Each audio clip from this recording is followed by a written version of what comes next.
মাননীয় সেনাপ্রধান যে পর্যন্ত হয়েছে আর এক সেকেন্ড আপনারা বাড়তে দিবেন না। বাংলাদেশের জুলাই দিতে পারতে আর একটা ১-১১ হতে দেওয়া হবে না। বিএনপিকে বলতে চাই, বিএনপি বাংলাদেশের মুখপাত্রই থাকতে হবে, সেনাবাহিনীর মুখপাত্র হওয়া চলবে না। জামাতে ইসলামী ক্ষমতায় যাওয়ার জন্য জনগণের পক্ষে না দাঁড়িয়ে যদি ক্যান্টনমেন্টে গিয়ে ভিড় করেন, আপনাদের বাংলাদেশে আর কোনো হিসাব থাকবে না।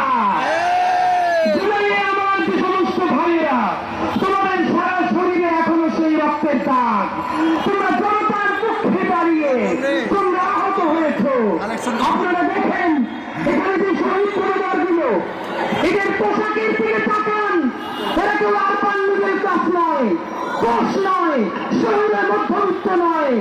কাপড় চুপড় দেখলে বুঝবেন তাদের বাসায় বাজার বন্ধ হয়ে গেছে। এই সহস্রাবী শহীদদেরকে একা ছেড়ে অন্ধ পঙ্গু ভাইদেরকে জাহান্নামের মধ্যে ফেলে আমরা কোনোদিন বিদেশ পাড়ি দেব না।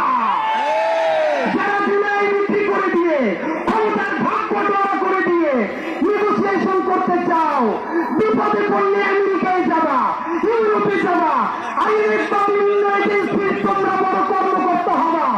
আল্লাহকে সাক্ষী রেখে বলতে চাই, এই দেশে যদি আবার জাহান্নাম নেমে আসে, আমার শহীদ ভাইদেরকে রেখে, আমাদের আহত ভাই বোনদেরকে রেখে আমরা কোনোদিন সীমান্ত পাড়ি দেব না।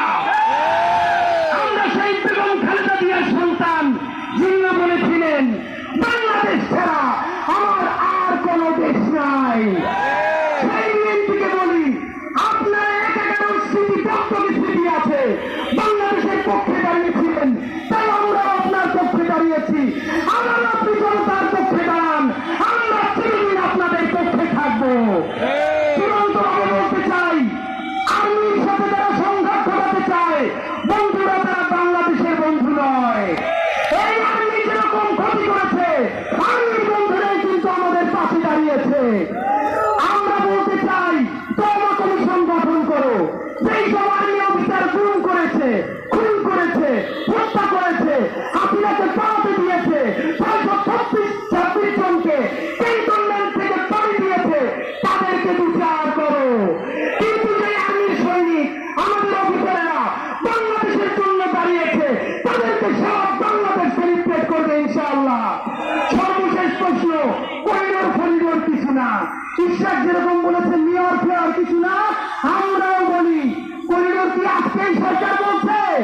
বাংলাদেশ সরকার কুড়িয়াটিরা ভারতকে একের পর এক করিডোর দিয়েছিল, তখন সেনাবাহিনীর এই অবস্থান কোথায় ছিল? সুতরাং জানাতে চাই, এর মানে এই সরকার কি ব্লাঙ্ক চেক দেয় নাই। বাংলাদেশে আর কেউ